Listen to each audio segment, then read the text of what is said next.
లోక్సభ ఎన్నికల్లో కాంగ్రెస్ వైఫల్యాలపై ఆ పార్టీ అధిష్టానం ఏర్పాటు చేసిన కురియన్ కమిటీ నేడు తెలంగాణలో పర్యటించనుంది.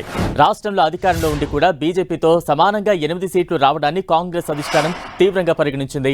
ఇందుకు కారకులు ఎవరన్నది నిర్ధారించేందుకు సీనియర్ నేత పీజే కురియన్ నేతృత్వంలో త్రిసభ్య కమిటీని ఏర్పాటు చేసింది. ఈ కమిటీ 3 రోజుల పాటు రాష్ట్రంలో పర్యటించనుంది. క్షేత్రస్థాయిలో అధ్యయనం చేసి ఓటమికి గల కారణాలు, బాధ్యులపై అధిష్టానానికి నివేదిక సమర్పించనుంది.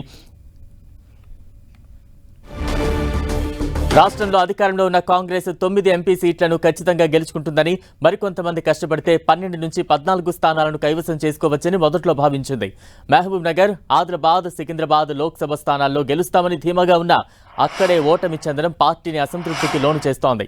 కురియన్ కమిటీ సభ్యులు ఈ నియోజకవర్గాల్లో పర్యటించి ఆయా జిల్లాల్లోని కాంగ్రెస్ పార్టీకి చెందిన ప్రజాప్రతినిధులు, డీసీసీ అధ్యక్షులు, నియోజకవర్గ ముఖ్య నేతలను కలిసి ఓటమికి కారణాలు, వారి అభిప్రాయాలు సేకరించనున్నట్టు తెలుస్తోంది.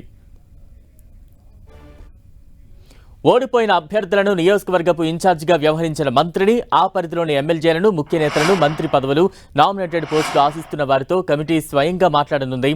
ఈ నివేదిక ఆధారంగానే కొత్త పీసీసీ అధ్యక్షుడి నియామకం, మంత్రివర్గ విస్తరణ, నామినేటెడ్ పోస్టుల్లో ప్రాధాన్యమిస్తామని అధిష్టానం తాజాగా సంకేతాలు ఇచ్చింది. ఈ నివేదికపైనే తమ రాజకీయ భవిష్యత్తు ముడిపడి ఉందని భావిస్తున్న నేతలు తీవ్ర ఆందోళన చెందుతున్నారు. వారితో పాటు ప్రస్తుత మంత్రులకు కూడా తమ శాఖలు ఉంటాయో ఊడుతాయోనన్న భయం పట్టుకుంది.